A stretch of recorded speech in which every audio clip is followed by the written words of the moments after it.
the sweet life, rolling in sunshine, rocking the good time with all our friends. Easy and carefree, out in the summer breeze, loving a simple thanks for hours on end. Right about sundown, we lay on the ground, count on the stars as they come out one at a time. Ain't this a sweet life? Hey everybody, I'm X Factor winner Tate Stevens, and welcome to the Sweet Life Podcast, where we talk about everything from music, sports, food, entertainment, and, well, just living the sweet life.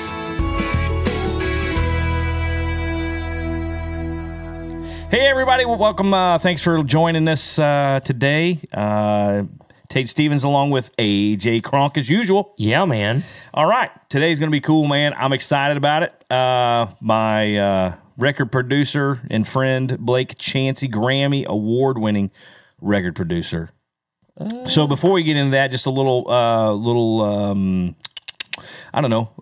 kind of preface, a little introduction on Blake. Man, kind of his whole family, his dad, Ron Chancey, produced tons of hit records for the Oak Ridge Boys and a bunch of artists, Billy Crash Craddock and a bunch of other people. Yeah. Did a lot of jingles, did a lot of things like that. Signed George Strait. Yeah. Isn't that crazy? That's crazy. So we'll talk about that and some other things. So stick around.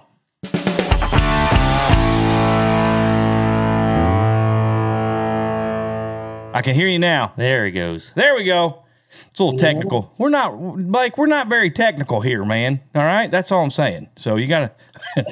You know I'm not technical. Oh. Hey, what's been going on?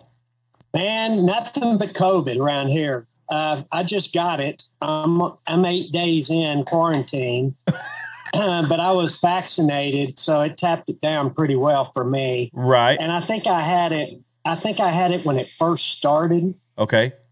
I was working with a trio, Craig Wayne Boyd, Casey James, Adam Wakefield, and we were all in here trying to figure some stuff out, and we all got sick, but we didn't know what it was back then. And it was really bad. I didn't get out of bed for 3 or 4 days. Right. A couple of them got tested. I think Craig got tested, and I think Casey did. I never did. I don't know. I doubt Adam would. But it came back. I mean, I was in bed for 4 or 5 days then, but this thing was like a mild cold this time. Right. I just had to hide. But my mother-in-law has it. My wife's cousin that lives with my mother-in-law has it. And everybody around me's got it right now in varying degrees. It's crazy. And good for you, being vaccinated. Honestly, that probably helped, your cause of getting real sick. I'm not if you're vaccinated, great. If you're not, great. It's up to you. It's your choice, your body, whatever you do. I'm not telling people to do whatever, but we're vaccinated here. My wife has asthma real bad, so we had to kind of jump on it early, the vaccination thing. So we've been fortunate in our family that just really hasn't hit us, and so good for you guys, man. It's just now kicking back in around here, so hopefully it'll get tapped back down soon. Yeah, well, I mean, dude, we can't. I just pray that it doesn't go the opposite way and shut everything down again. All right, well, dude, I love you. I love what you do. I love everything about you. You're back when I met you a long time ago, the first time I met you with Drew, years ago, back in 2010, maybe, I came in, I sang some songs for you back then. And I remember, you were just real honest and like, hey man, if you really want to do this, you got to be here. You can't, this whole traveling back and forth thing isn't going to work. And, at that time, obviously I couldn't move or make the move down or whatever. And then a few years later, I win the show and I just remembered, I'm like, you know what? That guy was honest with me. And plus I knew your work. I knew, the people you've produced and, and all that. So I'm like, I want to make a real record, a real country record. And, of course the label and the powers that be at that time at Sony and Simon's people, the Psycho people there, Psycho Simco or whatever they called it then. They were like, well, we see this or, and I'm like, hey, I need somebody who knows country music and, I got a guy in mind and I know they kind of fought me. They were like, well, who is it? And I said, Blake Chancey. And, well, Jim Catino, he was like, why Blake? We got so-and-so and we can do this. And I said, listen, I'm not doubting your guy. I said, but I've heard all of Blake's records. I've heard, or, the things that I've heard, they're real country and it's, whatever. I need to make a country record. I need, it's who I am and that's what I do. I need to make a real country record. Of course I know stories, obviously being in the studio, with, for hours and hours with you and I got to learn, all kinds of cool stories. And I want to tell some of those stories today. And we're going to start early in your career. You told me a great story about your dad and Irv, when you might've been in high school or right out of high school. You had your little production company that you were doing and they had live production. Yeah. So your dad, let me introduce your dad too, Ron Chancey, obviously Blake's father, who was a producer, from, was it late 70s through the 80s, 90s? No, it would have been late 60s through about 60s, 70s, 80s, 90s, into the 90s. Into the 90s. Yeah. So he used to produce a lot of records, but he also used to do a lot of commercials as well. So right. I remember he worked every day. He worked a lot harder than me. I remember, so again, you come from a lineage of music and even where you grew up. I mean, like you told me stories of like your neighbors were all famous artists and, Yeah, I grew up in a little town called Madison, Tennessee, which is a kind of a suburb of Nashville. But back in the day, it was a standalone little town that nobody came to Nashville because we had the first mall in the Southeast. We had, it was very blue collar. You had Peterbilt, you had DuPont, you had Bridgestone Tire, you had all the Tennessee Pride Sausage, you had all these blue collar factory, and then you had all the musicians lived in Madison, right? Recording musicians, touring musicians. So everybody was all kind of piled together on these little acre lots with ranch style houses, and so across the street from me was Maybelle Carter. When I was really little, she ended up moving when I was about, I guess, 10. Is when Johnny finally married June, and that's when Johnny moved her over to Due West. But growing up as a kid, they were right right across the street. And Brother Oswald and Mr. A-Cup's band, he was our backyard touched his. Bob Moore, who was part of the A-Team. The Scruggs lived one road over and always played touch football in the Scruggs front yard. It's just a weird little town of blue collar and musicians. Harlan Howard lived like 2 streets over. Wow. It was everything from executives to songwriters to touring musicians to studio musicians to the guy that worked at Ford Glass Plant. Right. It was all together. So it was a really cool little town to grow up in. So you started, obviously your dad's doing the production thing, jingles and commercials, and then got into the artist thing too. And then you took that and said, you know what? I think this live thing I like doing the live production, or was it more, I want to do that? My dad and I never worked together. Everybody in my neighborhood played something. Okay. We lived on a dead end off of a dead end, and everybody in this area would play something. So I was the youngest. Everybody else was 2 to 8 years older than me that I ran with. Right. And so I'd go to pick up a guitar, and then, I'd have a buddy, Harry Graham or Wade Seymour or one of the guys in the neighborhood be just killing it. And I go, well, there's no need for me to do that, and then I'd say, well, I'll try to play this. And then there'd be somebody 10 times better. So I kind of got relinquished, if you will, to being the sound guy that owned the PA. If you own the PA, nobody can fire you. Right. Right? That's why I own the PA in my band. Yeah, AJ just said that's why he owns a PA in his own band, because they can't. That's right. You can't fire the guy with the PA. Yeah. So you come out and you told, like I said, this will kind of get you through into high school, I think, or maybe right out of high. I think you said you were in high school. I was working sound for everybody and their mother, and in high school. Yeah, and then you said that your dad and Irv come to you and they said, "Listen." That was our George Strait. This is an awesome story. He had just had his first single come out. My father signed George Strait. Irv hadn't come out yet and said he was his manager. Irv was the head of promotion for the record label, not telling anybody that he was managing George Strait. Right? Dad signed George Strait. Dad claims he never knew at that time that Irv was managing him. Right. So they signed him. Dad was too busy to produce any claims, so he got a friend of ours, Blake Mevis, to produce him. And he had his first single out. I think it was called Unwound. Yep. So they were doing a show at Opryland. Opryland Hotel was somewhat new at the time, so they only had a couple of ballrooms at the time. It's the Tennessee Ballroom.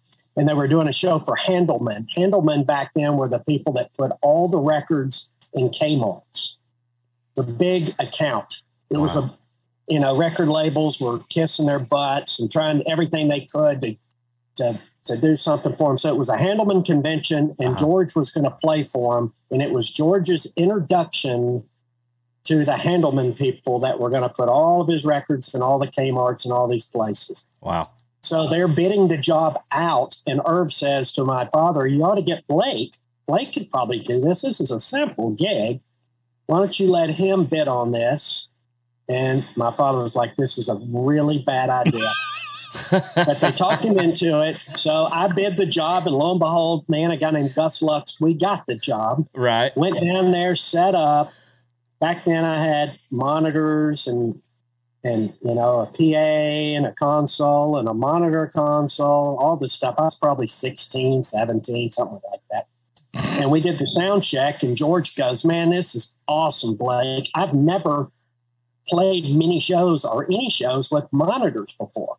We always listen off the back wall in all these clubs. That's awesome to have something right in front of you and be able to hear yourself. Holy cow. And I was like, well, that's great, man. That's great. So good sound check. So it's time for the show. And they go, ladies and gentlemen, all the way from blah, blah, blah, Texas, George Strait. No vocals, nothing. Just singing along. Nothing's coming out of the mains. My father is breathing down my neck going, what's wrong? Why is there no vocals? What's going on? To this day, I don't know what happened. I didn't have anything. I start sweating and freaking. I ran all the way to the back, plugged the monitor console into the mains just so they could have vocals. Oh, God. Even Mr. Fogelson, the nicest man in the whole world, was mad at me. Oh, my goodness. And so the show ends. I'm just devastated, and I'm sitting on the front of the stage. George puts his arm around me, and he goes, Blake, those guys were so drunk, they didn't even know I was here. Don't worry about it. The worst thing that ever happens to me, I'll be fine. Right. He was really cool about it. George was awesome. My dad was so awesome. George awesome. my dad's not so good. George is good. Not so awesome. No. But he thought that might make me want to get out of the music business, but that didn't work either. Wow. So from there, now how long did you do your live production part of it? Did you stay with that through college? I got stuck doing that. What happened is I ended up getting hired my junior year in high school. I started working sound for this frat cover band that was really big in the Southeastern Conference schools. And these guys were crazy. They spent all their money on their PA. They had the best PA. A monkey could have made something sound good with that PA. So we would go out and do these shows, these big high society shows, or shows with all these other artists, and they would open for them, and then the main artist would come out, and I'd mix, and people would say, man, it sounded fantastic, you know, and I got all the credit, and it truly was not me. It was the gear. But for me, it kept helping me get bigger and bigger and bigger gigs. So all the way through college, I went to MTSU, and they were really, really good about allowing me to tour. They weren't prepared for it. Nobody had done that at that time, but they would give me extra credit and do things so I could go on the road. And I'd be gone Friday, Saturday, you know, Thursday, Friday, Saturday sometimes. But right. I worked pretty much the whole time through college. Yeah. And then is that where you kind of got the bug to produce? Like, man, I want to try my hand to get in the studio, or was it something that was just a gradual progression? I thought I was going to be a world famous engineer. I really, honest to God, I thought I was the shit until I met the shit. And his name was Chuck Ainlay. I was supposed to, he was moving on from a studio in Nashville called the Castle. Uh-huh. And he was the house engineer, and they were going to hire me coming out of college to take his place. And I had to shadow him for a week. And I realized after 2 days that I'm not even close to what he can do. I have made a huge error. So I went to my dad and his best friend were sitting on the back of my dad's boat drinking. Shocker. And I was lamenting my mistakes and how I can't believe I did this. And his friend Bob Beckham, who was a huge independent publisher, had Combine Music. His writers were Chris Christopherson, Dolly Parton, Tony Joe White, Dennis Lindy, Larry Gatlin. Just a few good ones, huh? Oh, it goes on and on and on and on. And he says, he was almost like a Warner Brothers cartoon character. He said, son, you're going to work for me. And I said, doing what? And he says, you're going to do whatever I tell you, son. And I said, well, what do you do? He goes, I'm a publisher. I said, what's a publisher? My dad got so mad. He goes, what in the hell is wrong with you? What do you think all these people that keep coming to the house and playing me songs from my artists are? But we'd never done publishing in our family. All I'd ever done was work with neighborhood people, recording music, going on the road. All that. I didn't know what publishing was. I knew what a copyright was, but I didn't understand the art of publishing. Right. So I went to work for Bob. Bob was a genius. And I learned how to work with songwriters. And, you know, it's a different animal to get in there and to motivate people to be creative. And then he started forcing me back into the studio because I'd already decided I wasn't going to be in the studio after seeing Chuck. But Beckham made me go back in and work with Dennis Lindy and then start working with other people and trying to help them get their songs together. I learned so much through Dennis Lindy. He's probably my biggest influence. Right. And then I started developing writers, and then these writers would get record deals. And of course, the first thing to do is fire me and go get somebody really good. And that went on 3 or 4 times until finally I got lucky. And one of the guys that went on to didn't do such a good job that they came back for me. And that's how I kind of got my start producing. That's, you know, and then, so if people don't realize how the music industry, it's kind of like, it's a never ending, like a river that just flows and turns and twists. And it's the biggest small industry probably on the planet. It's a lot like high school too. Everybody knows everybody. Everybody knows, you know. Yeah, and it's like in Madison where I grew up. All those people that worked in the factories, they were 9 to 5, and they didn't take their work home. They never talked about work. But everybody in the music business, that's all they ever talk about. Yeah, you know? yeah. Can't get away from it, unfortunately. Right. And so everybody knows everybody. Everybody kind of mingles and intertwines, and it's this big pool of who you know and you know who they know, and it kind of works that way.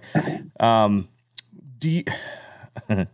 So what was your first, do you remember your first artist that you went in and said, okay, this is, we're going to produce this record, maybe a single or, whatever it was. Who was the very first one that you went in and said, okay, here it is. This is what we're doing.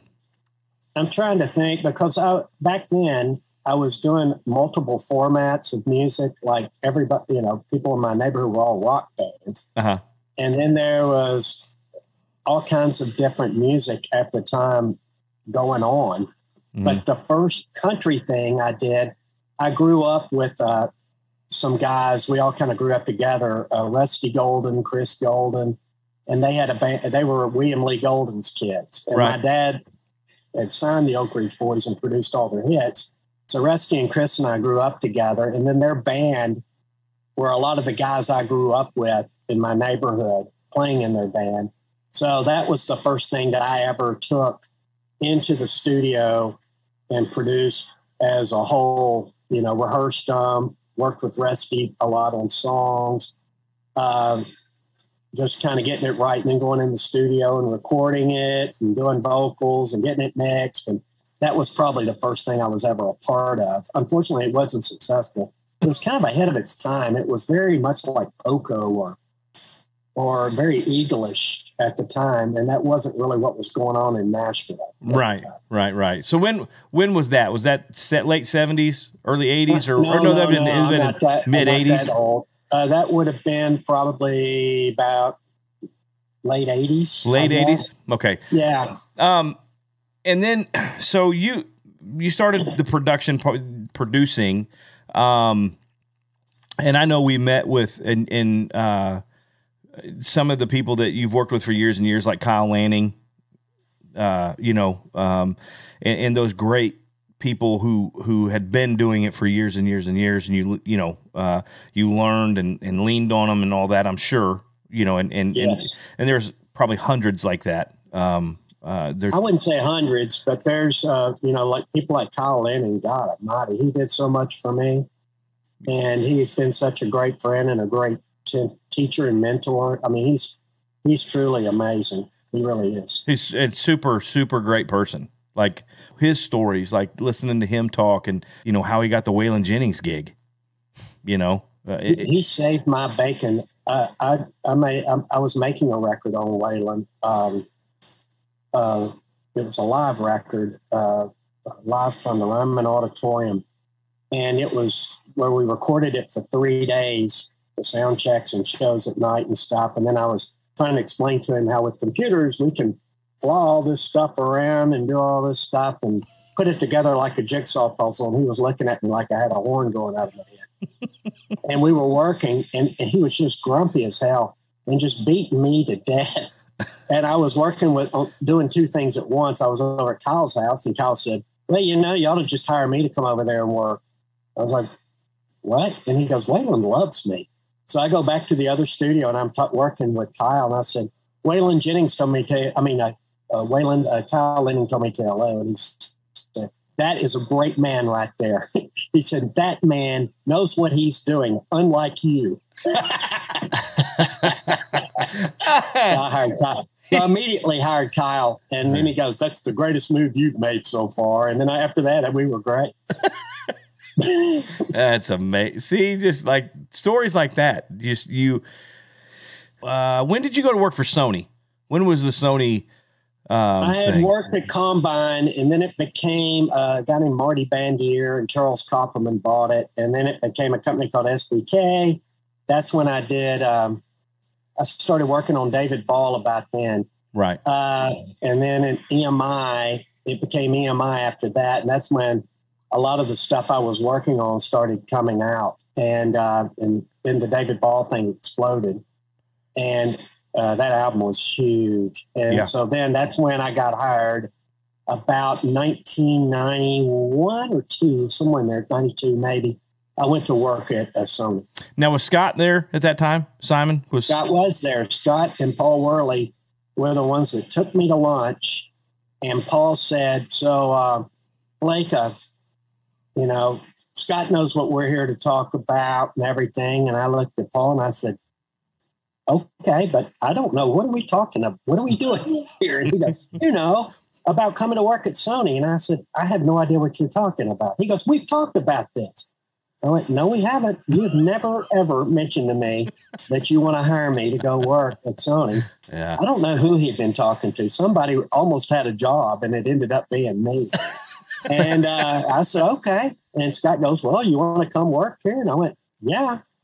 And he goes, how much? And I said, well, I don't know. Let me go figure this out. And so about 3 days later, and it was across the street. I only had one office the whole time I was in the music business at that point. I had an office at Combine, which became SPK, which became EMI. And then I get hired at Sony, and I put everything in a box and I walked across the street. Okay, so that leads us into the Dixie Chicks. Mm-hmm. This story, which, in one of the sessions or one of our corner pub stop offs, you told me how you found, or they were found, or you found them, or someone like said, hey, listen to this, or whatever it was. I can't remember how you got together with them, and then how you went back to Scott and said, hey, this is what we need to do. That kind of thing. Really. Scott owed a guy named Simon Renshaw a favor. Simon Renshaw was a manager. Somewhere down the line, Scott and Simon had done something, or it didn't work out, and Scott owed Simon a favor. So at the time, Scott was not in a position to sign anything, and Simon had a band. So Scott comes to me and says, hey, man, would you go to Austin, Texas, and stay at your favorite hotel, the Four Seasons, for a couple, 3 days. And while you're down there, would you go check this band out for me as a favor? You don't have to sign them. I just owe this guy a favor. And you can go down there and visit your buddy, Bruce Robison, Charlie Robinson, brothers, pronounce their last names different. Who knows? Who knows? And all the other guys that were down there that were my friends. And I said, oh, yeah, okay. Who am I going to see? He goes, Dixie Chicks. And I went, well, man, I passed on them at least 2 times. I said, I have no intention of signing them, but I'll go. If I can go to Texas for 3 days and stay at the Four Seasons, hang out, I'll go do it. So I did. I went down there, and then the night I went to see them, tried to get Charlie and Bruce to go. They wouldn't go. It's funny because Charlie ended up marrying Emily. Yeah, exactly. Kelly Willis, who was Bruce Robison's wife, was playing that night at the Continental Club. So I went to the Broken Spoke to see the girls play. They had a different lead singer at the time. Her name was Laura Lynch. Right. And so I went to see them play, and I closed my eyes, and they sounded really good. It was kind of during country music when Kathy Mattea and Susie Bogus. Yeah. A lot of those guys were having hits, and it wasn't like all those songs had a ton of range, but it was real good, pure voices like Emmylou Harris. Yeah. So I would close my eyes and listen to them, and it sounded really good. And then I'd open my eyes, and they were wearing all these goofy outfits. And I was going, oh, man.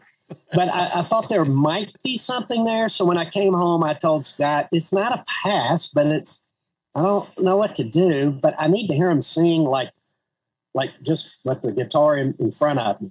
So the next weekend I went to Dallas and sat in Laura Lynch's living room while the girls sat around me and played a bunch of songs, just wearing jeans with holes in them and whatnot. And I went, whew.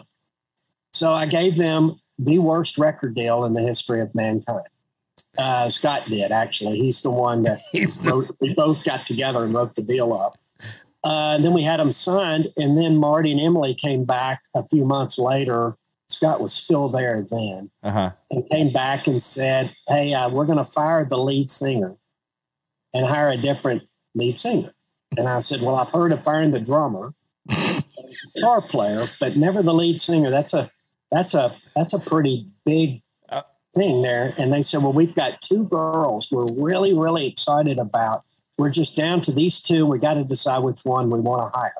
To this day, I don't know who the other girl is, but Natalie was one of the 2 girls. Right. So then a few months later, I went to see them play at a place called the La Zona Rosa in Austin, Texas. And it wasn't like the angels went, oh, or anything. It was good. It was like, this guy came back to me and says, what do you want to do? And I said, well, I don't think we should do anything. Let's just do what we're doing and just let her be the new person. And I'll keep going forward with them and we'll see what we got.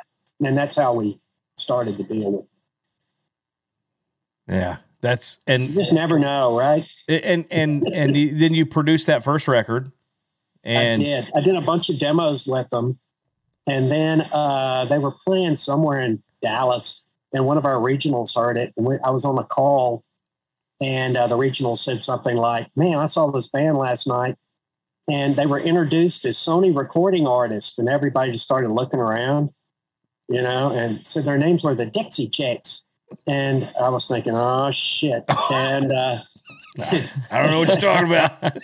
And, Scott must have got finally, the girl, finally, she said, they were awesome. They were great. And my boss at the time, Paul Worley, looked over at me and he said, you know anything about this? I said, let's talk after this meeting. And so everybody was mad at me. I had him hid for over a year and a half. So I played him 3 or 4 sides I'd recorded. And he said, man, that's awesome.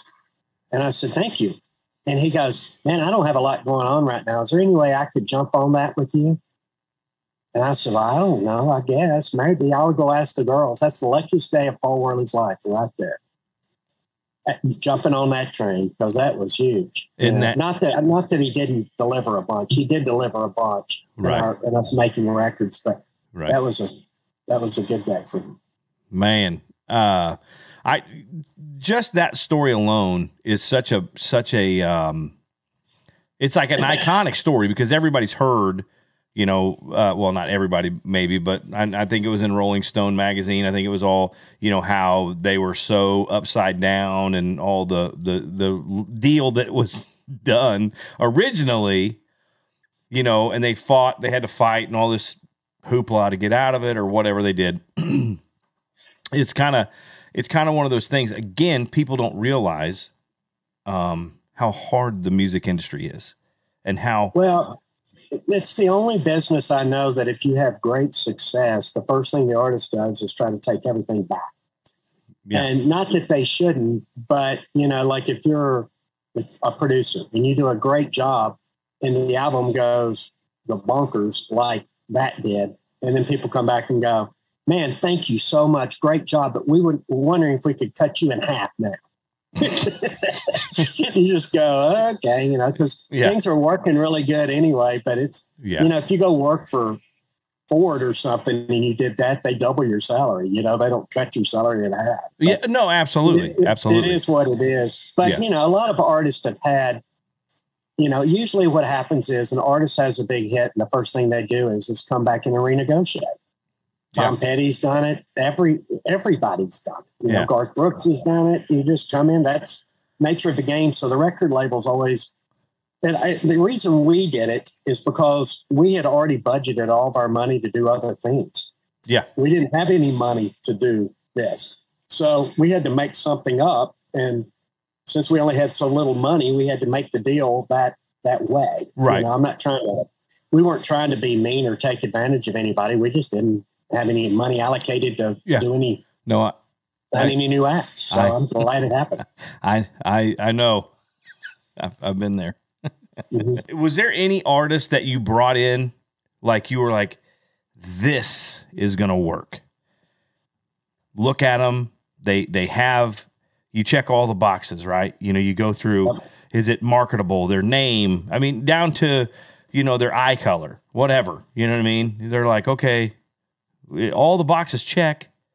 And then you push it forward, and then it just, you're like, what's going on? What happened? Where? I've had a couple of 3 of those happen, and it's always, something, there's always looking back 20 years later, or 15 or 10 years later, there's always, you can see, well, there was that one little thing that could have maybe kept that from happening. But, it's always that lightning in a bottle. People, I've been very fortunate to, as a A&R person, to have identified so many people that have gone on to great things. And, you know, for me, it's something that's always in my gut. And I just always get this thing in my gut. I don't analyze it. I don't, excuse me, COVID. It's just something maybe it's a God-given gift, I guess. Everything that happens to me falls on me like a tree. You know, it's like, right. I don't go looking. It's like when we made your record. Yep. I wasn't like going, Tater, man, you called me up one day and I was like, you want to do what? Yeah. Huh? Absolutely. I didn't even know at the one point that you were doing this. Yeah. Drew called me up and said, hey, man, you need to turn on the Taters. I was like, Taters on television? What the hell are you talking about? I thought Drew was pulling one on. And then, there you were, you know? Yeah. Well, so you don't, you know, stuff happens to me like that all the time. Yeah. Like just recently, I'm here in my hole. Apparently I've been socially distancing for a long time and nobody told me. And I'm sitting here and I look down at my phone and it says unknown. And I thought, oh, don't do it. Don't do it. And so I didn't answer. So then I look down and somebody texts me and it says, Blake Chancey, is this still your number? And I thought, don't do it. but like a dummy, I said, it is. Who is this? And it says, this is Randy Hauser, your old buddy Randy Hauser, man. How are you doing? And I said, good. How are you? You know? And then he texts me, hey, man, I think I'm your neighbor. I bought a house X amount of doors down from you, and I built a recording studio. And my keyboard player, who does a lot of sessions for you, says you are my neighbor. Huh. You want to come down and hang out? And I thought, what the hell? So I said, I guess so. I said, I'm kind of right in the middle of something. Is 40 minutes okay? Yeah.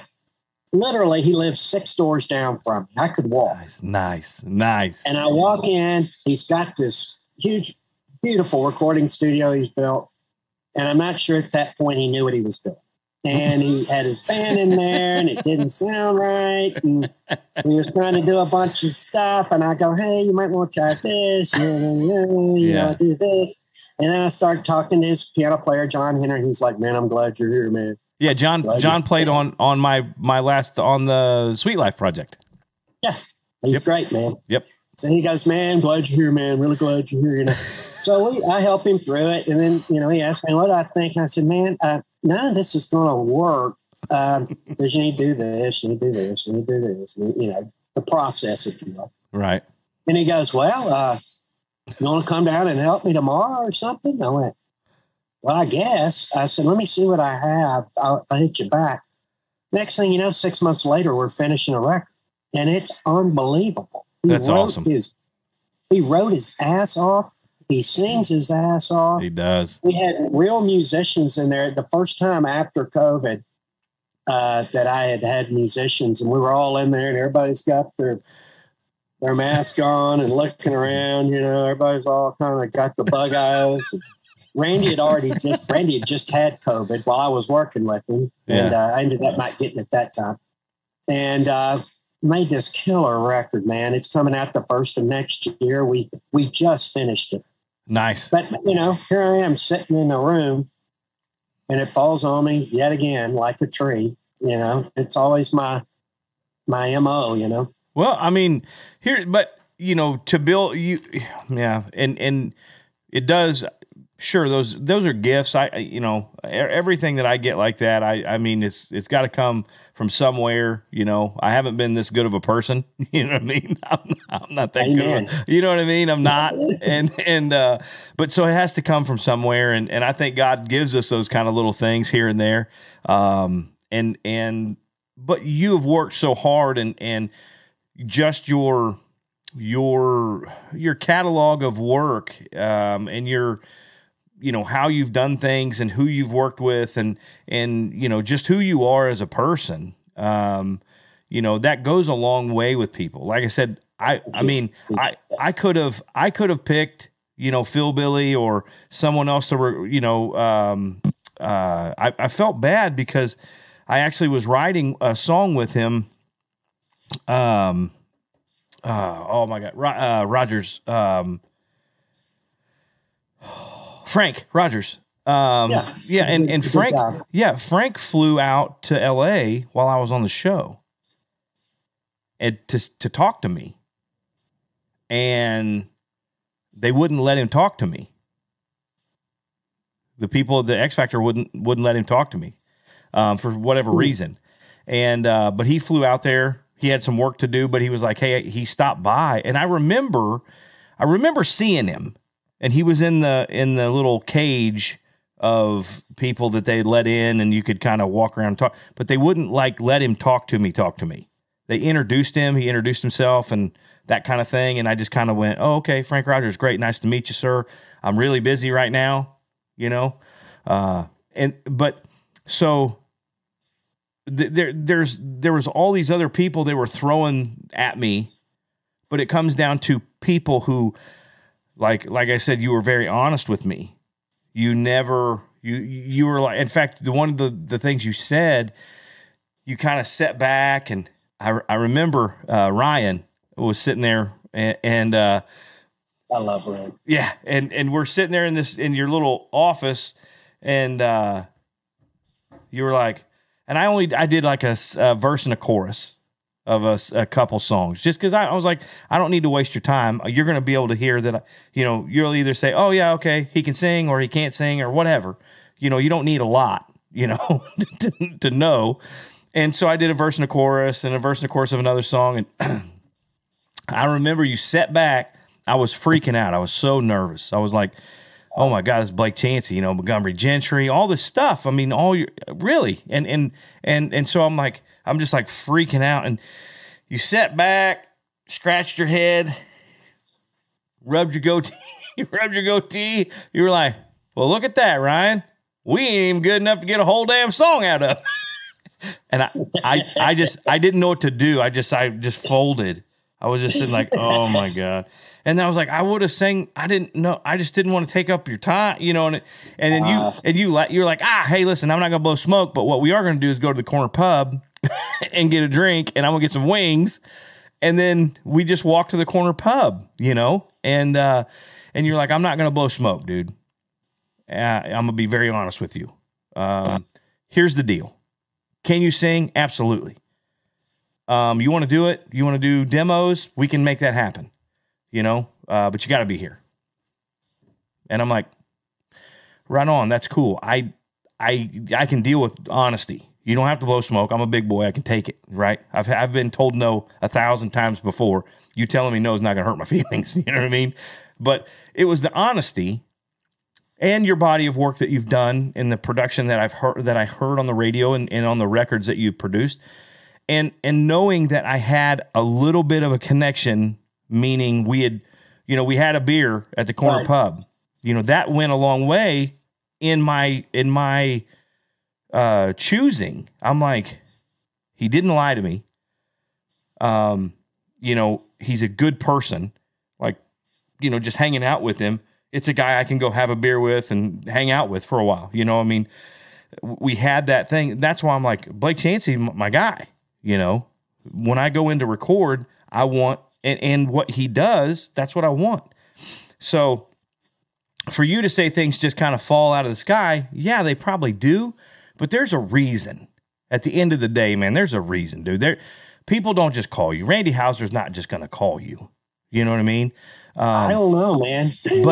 but you see what I'm saying, though. You see what I'm saying. I mean, I know, I get it, but because of who you are, what you've done in the past, and your body of work, man, it just speaks volumes to people. Thank you. It speaks volumes, dude. And so, okay, well, that's awesome. And now, Montgomery Gentry, here's another thing, because I love him. I love, obviously the tragedy of Troy. But you told me, I can't remember what song. I was cutting a song, and I was having trouble with just getting the timing of the lyrics right, and you Trashy was in the Trashy. Oh my, we just left. Oh my goodness.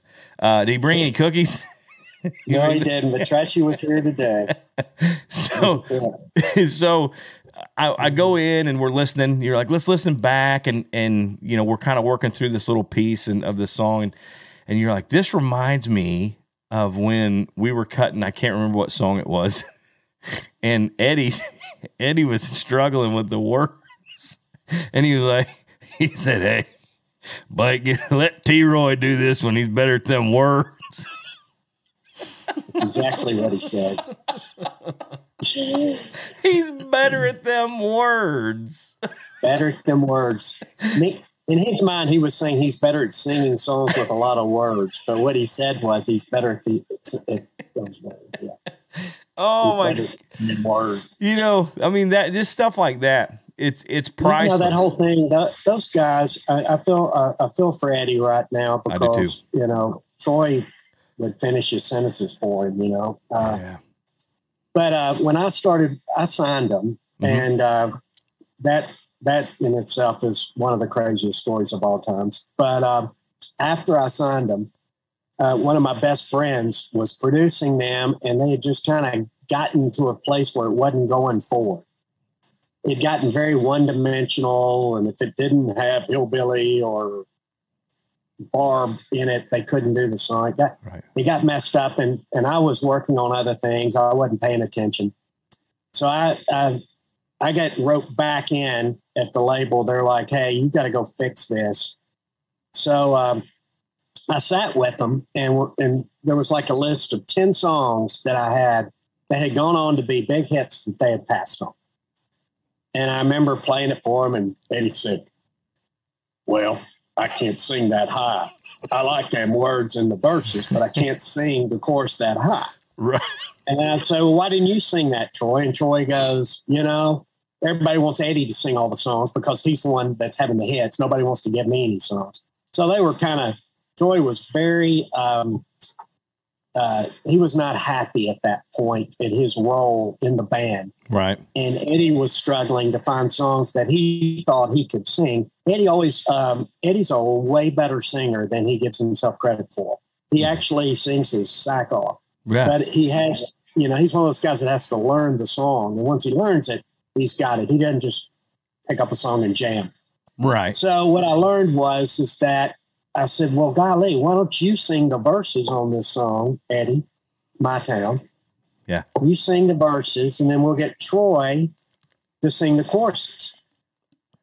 And Troy says, well, you can't do that. And I said, why not? And he goes, well, you can't split a song like that. You can't have one guy singing one part and the other guy singing another part. And I remember his manager at the time, Johnny Doris, says, why can't you?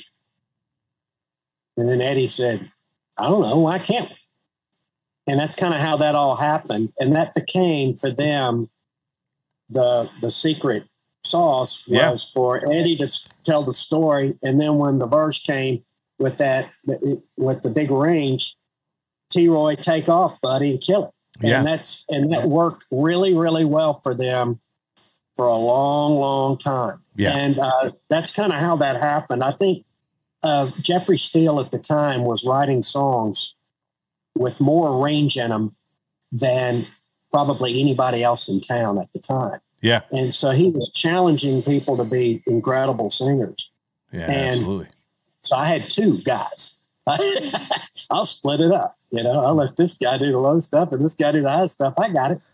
Yeah. You know, so that kind of came about. And that worked for a long time. That worked on a lot of stuff for us. Yeah, it did. And like I said, that just the you know, that whole process that they went through was kind of a whole change of you know, Eddie stayed Eddie. Eddie never changed, but then you could see the Troy changing into kind of the different, right. the pretty boy kind of, not that he, you know what I mean? That kind He's of a good looking man. Yeah, you know what I mean? But it's like he became that role. Eddie stayed his role, you know? Well, when you work at the time, when you work at a record label, you don't look for, you know, you don't sit there and just people come play for you and you go, oh, I like that one. I like that one.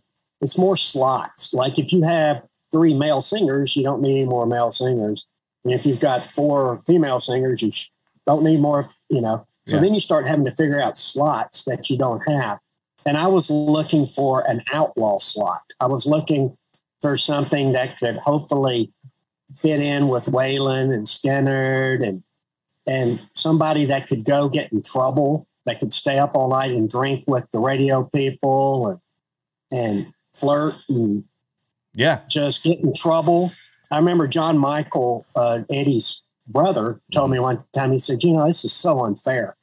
He goes, Eddie's getting drunk and getting in trouble and people are cheering him on. And every time he gets in trouble, he goes up a notch. He goes, I get caught with a beer open and people will go, John Michael's drinking. And he's like, it's such we're the same family. Yeah. How come he gets to do it? Yeah. You know what I mean? Yeah. So when I told them that's what I wanted them, I finally, the story of me signing them was I got tricked into going to see them play. I thought they were playing like an hour away, and it ended up being 4 hours away. And I was already on the way in a car with their other manager, and it was a setup. They had a place with all of their fans there that it was in Lexington, I believe, at the Grapevine maybe. And I was in there, and one of their managers, Estill, was sitting there, and he kept talking in my ear the whole time, going, these boys are going to be bigger than the Beatles. These boys are going to be bigger than George Jones. These boys are going to, he just kept going and going and going. And I kept looking at Esther like, ooh. And somebody drops a drink in front of me, and it's a Jim Beam and Coke or something. I was like, ooh. Yeah. And I looked at the lady and I said, I'm sorry, I didn't order this. And she goes, no, that guy did. And I look over, and it's this guy that was 6'4", and he was wearing like an orange hunting jacket, and he had a beard like yours. And he kind of looks at me and goes, and I went, and I took a sip of it, and I thought, oh God, this is awful. And Estill goes, these kids are going to be as big as Merle Haggard. He's just still going, man. And all of a sudden I took one drink of it and put it down, and the girl brings another one. And I said, man, please don't bring me any more of this. I'll take a beer or something, but please don't do this. And she goes, well, that guy right there sent that one. This guy was wearing a bear coat and had a beer and everything. He stared at me and went, and I went, uh-oh. Oh, and then all of a sudden they went, ladies and gentlemen, Montgomery Gentry. It was the loudest thing I have ever heard to date. And they hit it, and they're just screaming, and they're playing as loud as they can. And they get to the very end of the song, zap! And the whole crowd turns around and looks at me. And I'm sitting there. No clap, no anything. Everybody's just looking at me. And I went, and people started clapping, and then they turned around and started watching. It was a total setup. That's amazing. I was so pissed off. So we stayed there, and I watched it, and I finally said, Mr. Doris, get me out of here. Get me in the car. So we got in the car, and he goes, Blake, I'm sorry that I misled you, but I knew this was the only way you would get them up here. So about 4 hours we talked coming home, and I finally said, I'll tell you what, I'll give you the worst record deal in the history of mankind. They were the other act that I gave that same bad deal to, that I gave to the girls. And I said, but we'll figure this out. But the good thing is my friend Joe Scape did figure it out, and we ended up, they did get a real deal. And then they had Hillbilly Shoes and had some hits, and then they slowed down. And then that's when I jumped in and started doing My Town and that. Yeah. That other it, again, you see, that's a good idea. Maybe I should do that. I'm going to have some. I'm just going to make a fake show, an event. I'm going to have like 20,000 people, and then I'm going to bring one guy in, and he's going to sit in the middle, and they're all going to turn around and look at him. When I finally came back and I said, you know what? I had a meeting with them and with Eddie and Troy down here in Nashville, and I said, here's what I want. I want you to be troublemakers. I want you to be rowdy. I want you to sing these kind of songs. I want you to do this, that, and the other. And they both were looking at me. And Troy goes, so you want me to drink and get in trouble? I said, I do. That's what I want you to do. And he goes, does anybody else know about this? And I went, yes. The only thing I wanted them to do was change their name. Really? Because it is. Yeah, I did. I tried to get their manager to change the name because I said, if these guys end up not getting along, and the label's invested $1 million into them, then what do? I can't use the other guy that left's name. Yeah. So I wish we could come up with the name. And at the end, the very last thing, we were talking and negotiating, and John Doris Sr. said, Blake, their names really mean a lot to them. I wish they need to keep their names and to do this. Yeah. And I'm glad we did that. I'm sorry Troy's going to have, it's a hard time for Troy right now figuring that out, because, it's going to be Montgomery Gentry and Troy's not there. Yeah. But Definitely. The show must go on, I guess. But, it's just a real tough one there. Yeah, that is that. I mean, and I've kind of, watched from afar a little bit, knowing some people in their camp, kind of, Eddie taking their nephew out, I think, and did some runs with their nephew as doing the Troy part, and things like that. But it would be tough. It would be tough. I mean, it is. That's why, you get a band like Leonard Skinner or something, Yeah. Even though it was Ronnie Van Zant, it's going on. Yeah. And it's changed, and it's, it's had its morphs and it's morphed into other things. But, so that brings you up. So, you've had so much success in the producing albums and singles and music in general. Is there anybody that if you could go back and go, man, I wish I could have worked with this person? If I could have went back and said, I wish that I would have taken a chance and worked with this person to produce them. Is there anyone like that? Even in the old, way backs in the early 80s or whatever, if you had a chance or.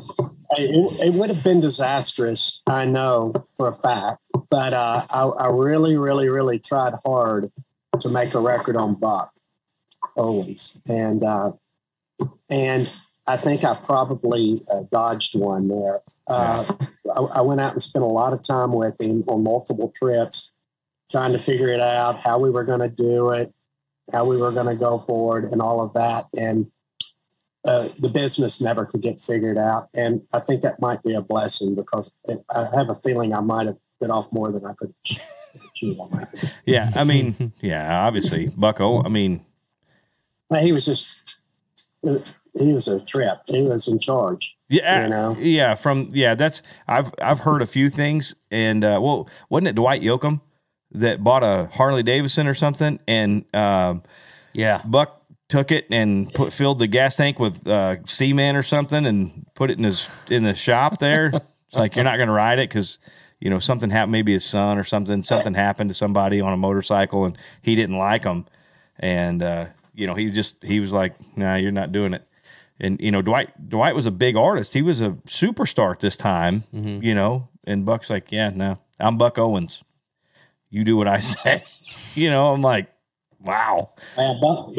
Buck did really, really, really, really well in business. And he owned all those radio stations and everything. He was a really cool guy, but I'm glad I dodged that. Yeah. That's how you went after Sony. Did you guys start RPM right after Sony, or was there a little bit of time there in between? There was probably a 2 or 3 year lull that I working at the pace I was working and having to work at a record label, I needed some time off. The lobotomy, I felt like I was staring at walls and that kind of thing. So I kind of went to the boat for a minute and did that, played some golf and boated. But then I jumped back in, and then Scott Simon and I kind of started working on a lot of stuff together and some publishing together and certain projects together and stuff. We've on and off forever worked together, still do. Right. It's one of those things. He's like my big brother. It's not like we write stuff down or he's another one of those guys where we finish each other's sentences. Yeah. You know, and yeah. And so we're doing a lot of stuff together right now. So it's kind of weird because I know, I don't get to see a lot of people like you. I don't get to see you a lot or, hardly ever now. You're busy. And when I'm in town, it's usually like, hey, Blake, are you home? No, I'm sorry, I'm busy or whatever, and it's hard to connect, but it's still, I still view and I still have those same things. Like, I mean, I'm like, every once in a while I'll just reach out. I'm like, how you guys doing? Hope you're well, You should, man, COVID's been really rough. Yeah, for sure. I don't see anybody. I just don't see nobody. You call people and they're like, well, I don't know, man. I go and hide. Yeah. I jump on the boat and run around for a second and then come back here. But it's been a strange time, man. It is. It's tough. And, AJ's a guitar player, singer, songwriter here in town, plays with me. And we've been friends for years and years. And so he and I have this podcast that we do, and we're just getting it off the ground. It's a lot of fun. Gives me an outlet to be sort of creative when music's not that readily available for me to go play because we've played some shows. We played a handful of shows this year, and it's kind of weird because I'm starting over. And that it's strange. It's kind of weird because now everybody's starting over, man. It's crazy. It's just weird, how when we go out and play, it's like, oh my God, this is like completely starting from scratch. Here we go. People know they're like, oh, hey, what's up? I'm like, yeah, here I am again. I'm, playing in your local pub again. This is me, right. Which is, it's different, but you know what? It's kind of good for me. And not that I'm 46 years old. I'm, I don't look to be a megastar. I never really wanted to be a megastar. I just wanted to be able to play music for a living. I wanted to be able to wake up and I get to do that. I mean, essentially I wanted to get on a bus, and leave and go play music and then come home and mow the lawn and get on a bus and go play. You know what I mean? That's what I want to do for a living. But now it's kind of like you got to find alternate paths. You got to find different ways to get there and to do it, with TikTok and all these other social media things that I'm not smart enough to figure them out. So it's like, geez, AJ and I were talking about doing just a country record, just straight up standards. You know what I mean? Going in and doing even 4 or 5, just doing like a small EP and like do it right. You know what I mean? Pick songs that are I don't even know, just pick great songs and that have range and different things to show off. Show off a little bit, kind of, if you will, and then but make them country and make them real, like they were recorded in 1980. You know what I mean? Like Chris, like Chris Stapleton's doing. He's putting everybody in a room and you play and you sing, and it sounds great, and that doing that kind of stuff is it's like intriguing now. Now it's like, oh, okay, I need to try to do that somehow. Try to get somebody to pay for that. Use somebody else's money, as they say. Yeah, that's always a good thing. That when you keep it small like he's doing, it isn't that expensive. Right, and that like I said, we're looking to do. I need to do something. But again, we're here we are on our little podcast, the Sweet Life Podcast is what we call it. And we have a lot of fun with it, and like I said, hopefully I'm not going to run a lot of your people off by you doing this with me. No, man. Listen, I'm having everybody. Got Craig Morgan's going to do it. The guys from Diamond Rio are going to do it. just I'm calling on my friends and just, because a lot of it is music. Obviously, it's my sweet life, if you will. And we talk about everything, hunting and fishing, to food, to music, movies. We do everything. So nothing's off, there's no limit to what we talk about, but the majority is music, obviously kind of what we do. So, we had your plumber on last week. Yeah. Yeah. That's always good.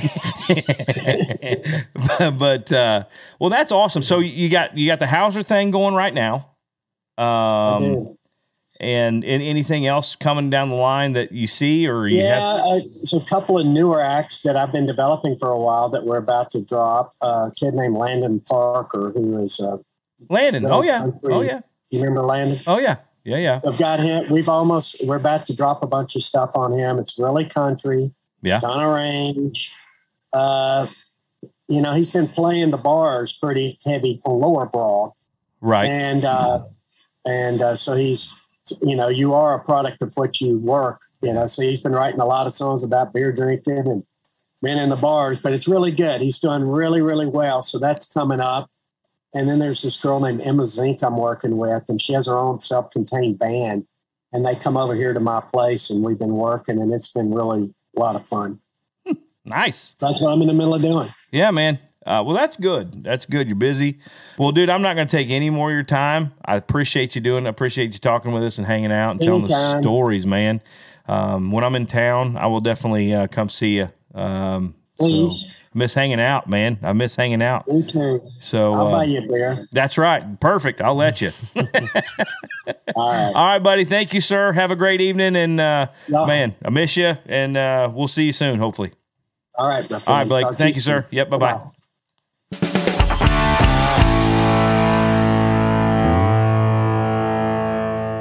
All right. It is time. Yeah. It is time. Well, we tried Daryl last week, and he didn't answer. So let's try him again. Yeah. God, that's loud. Yeah. All right, here we go. Answer. Answer the phone. What are you doing? Hello. Surprise! You're on a podcast. Daryl Kronk. Ha ha. Oh, what's going on? Nothing. You're on a podcast. So anyway, yeah, we got baseball coach, baseball coach Daryl Kronk on the podcast this evening. Man, we started this new thing. AJ and I did. It's a surprise you're on a podcast. We just go through our phones and we call people randomly. And I called you last week. You didn't answer, so we gave you a second chance. Give you another chance to be on the show. So, all right. Anyway. So he sounds so excited. He's like, all right, I was getting ready to go to bed, but whatever. No, watching the World Series game. Oh, that's right. Yeah, see, we're not. We're doing our own thing. We're apparently. Yeah, two of these kids are doing their own thing. That's what AJ and I do on Wednesdays. So anyway, All right, so what's going on? Anything cool? Anything going on that's exciting in your world right now? Oh, well, college baseball. So we are in our last week of our fall practice portion of our schedule that the NAIA allows us 7 weeks in the fall. So yeah, this week just finishing up. Nice. There you go. And then you get to take a little break and then come back, hit it hard in the spring, right? That's right. Yeah. Go recruit somewhere warm. That's where you're like, I'm going to California for like a month and a half. See you later. That's right. Yeah. Well, good. Good. Okay. Well, this is what we do. We just call randomly, and I got a few questions. We ask everybody a few questions, kind of like a lightning round. Not bad. Not too tough. Like, what's your favorite movie? Ooh, that's my question right now. Yep. Right now. Here we go. Favorite movie. Oh. Just off the top of my head, Shawshank Redemption. That's the second person that said Shawshank Redemption. Must be that Belton. Must be. Oh, Rob Elkins said that was his favorite movie. Yeah, Rob said that was his favorite movie. Yeah, that's a good one. In good company. Yeah, that's great movie. Great movie. Okay, favorite food. What's your favorite food? hard to beat a good old steak. Yeah, okay. Steak and potato guy, huh? I got you. Right. I hear you. I hear that. Okay, last one. Favorite ice cream? Ooh, I'll go with chocolate chip. That's a great one. Can't beat. Classic. Just, chocolate chip. You think about that. Vanilla with chocolate chips in it. Yeah. That's just good. It's just hard to beat. It is hard to beat. Just good, especially if it's good. I like the chocolate chunk chocolate chip. I think Blue Bunny. Yeah. I think Blue Bunny makes it. Yeah. And it's got the little. Yeah. Oh my God. That's why I'm fat. Ryder's has chocolate peanut butter. That's pretty good too. So. Yeah, that'd be right in there. That's. And let me guess. I know AJ likes peanut butter, so. Yeah, that ain't bad. It's good. He wrote a song about it. I did. Well, we'll play that on the next one. On the next podcast, okay, we're gonna play. I'm sure everybody just can't wait to hear it. All right, man. Well, cool. Well, thanks for answering today. That's like I said, it's just a quick little surprise you're on a podcast. Answer a few questions, kind of, yeah. So we appreciate it. All right, absolutely. Dude. Anytime. Well, okay. AJ, you got anything else before you let him go? No, not really. They don't call him the best color man in the for nothing. All right, Daryl. We'll talk to you later. All right, have a good one, guys. Okay, bye. Bye.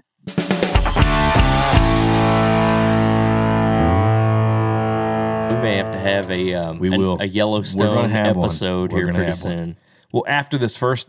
When the new season comes out, in a couple weeks, we'll have a Yellowstone.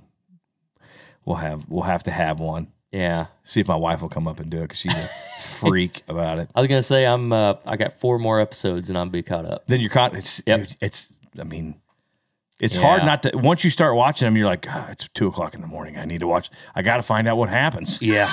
Yep. Did they find him? Did Casey find him? You know what I mean? You're like, shit. Yeah, so. I liked Rip up until this last episode that I watched. Really? And he said, he's talking to Beth. He's like, it's whenever she's telling him that she can't have kids, and he's like, I don't like dogs either. I was like, you didn't like dogs? No. You'll find that you'll like him again. You'll find you'll like him again pretty quick. Pretty quick. Yeah. Especially, because she hasn't given him the note yet, has he? Yeah. Well, she read him the note out in the field. On the steps? Yes. And he's sitting on the steps and he's all like, on the house. Are you talking about where he said he was going to leave the ranch to Rip? Yeah. Okay, so that's already happened. Mm-hmm. And then... I tell you what, I've gotten up until, let's see, what's this? I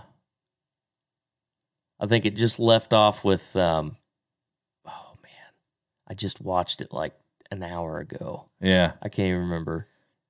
I thought it was awesome when they hung that old boy up in the tree. Let him hang. God dang, it's so good, dude. So good. Anyway, well, that's all the time we have today. Make sure you give us a like, give us a 5-star rating on Apple Podcast. Share as many times as you can. Yes. All right, we'll see y'all next time. Ain't this a sweet life? Hey guys, thanks for listening. Want to ask a question for a future episode? Well, hit us up on Facebook or Twitter with #SweetLifePodcast. And be sure to give us a 5-star rating and hit that subscribe button. Leave us a review on Apple Podcasts, Google Play, Stitcher, or wherever you get your podcasts. Make sure you follow me on Facebook, Instagram, and Twitter to stay up to date on the latest news and information for the Sweet Life Podcast. And we'll see you next time.